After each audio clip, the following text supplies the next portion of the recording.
The Electricity Minister, Ramokgopa, has admitted it isn't technically possible to end blackouts by the end of the calendar year. He was addressing the party's NEC media briefing, which mandated him to do everything possible to end ongoing issues with Eskom. Many have raised the issue of repurposing old coal-fired power stations. Will this help and make any sort of difference?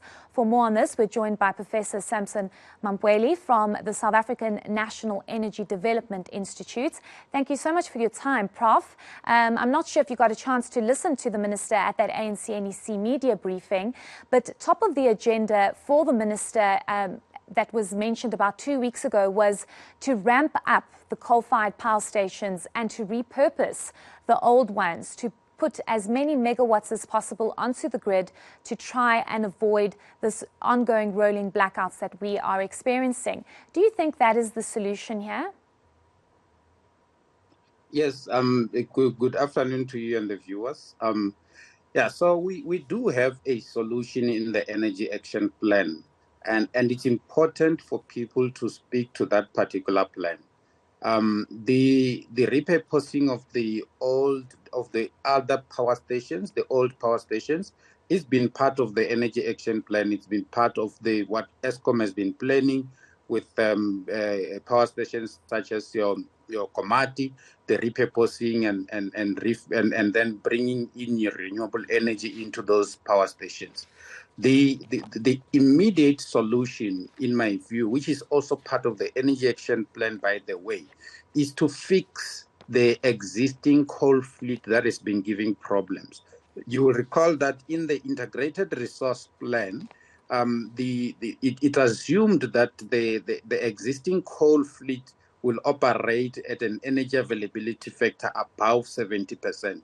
And as the biggest problem that we're facing right now is the fact that the energy availability factor of the coal fleet has gone down to, sometimes it even goes below 50%, which because of the breakdowns that we are experiencing. So that's where we must start in terms of fixing the problem.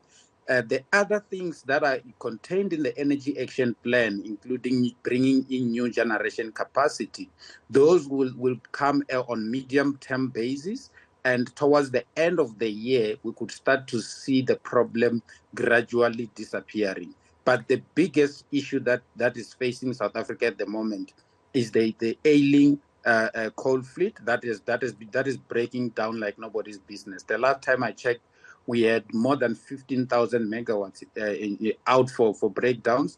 And if you add about 6,000 megawatts that Eskom took down for maintenance, that was supposed to have been back by now, that goes above 20,000 megawatts. And with the demand in winter that's coming, that's going to be about 34,000 to 35,000 megawatts. Things will be very bad if they don't bring back the units that are on breakdowns at the moment and the units that they're maintaining. It's very worrying, especially because the Minister, during that ANC-NEC briefing, alluding to the fact that we won't see the end of rolling blackouts this calendar year. And I think what's interesting, Prof, and I'm sure you have heard this narrative and this comment being made year after year, that by next year there won't be load shedding, by the year after there won't be load shedding, and it seems as each year that is being pushed back another year, and we have experienced the worst kind of load shedding. What was interesting is that the Minister alluding to the fact that by the end of the year we are going to have a possible additional 4,500 megawatts. Hopefully that will come from Kusile Power Station, which only has one unit operating at the moment.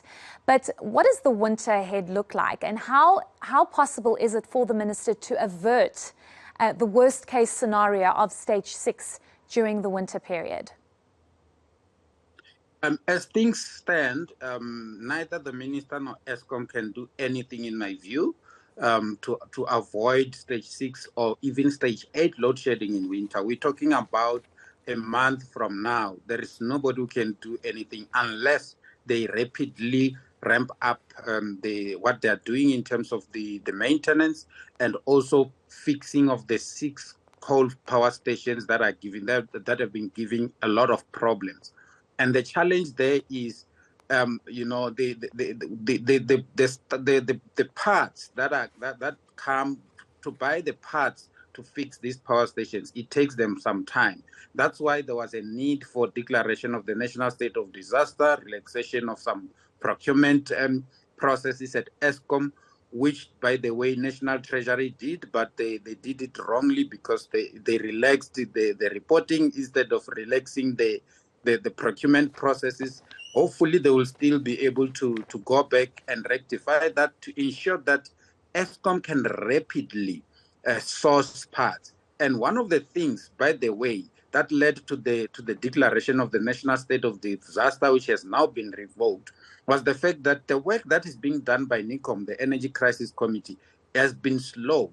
So the role of the energy of declaring the crisis was to basically fast track the work that NECOM is doing, and also to ensure that there are resources. So people who are supposed to have been seconded to work in what the president described as the one-stop shop, led by the Minister of Electricity, to ensure that there is rapid implementation of the Energy Action Plan with both human resources and also with the assistance of original equipment manufacturers stationed at the power stations that are problematic, and technicians and artisans who will be fixing these power stations as and when they break down.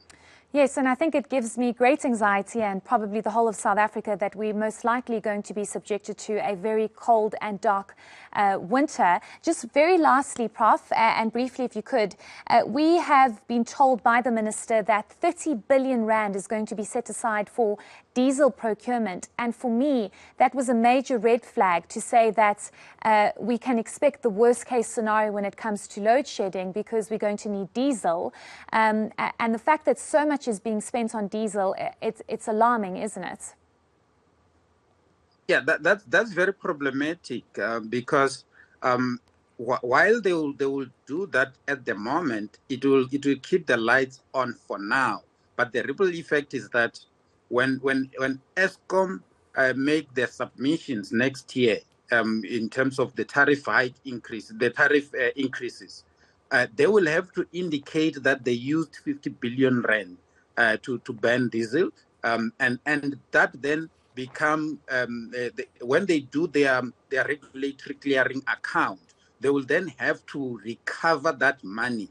And for them to recover that money, it has to be in the tariffs. Basically, what I'm saying, in short, is that we must expect much higher tariff increases if that is the case. Oh no, that sounds so depressing. But thank you so much for your insights. We do appreciate it. That was energy expert Professor Sampson Mamphweli. Thank you for your time, and buckle up, South Africa, because it's about to get really rough this winter.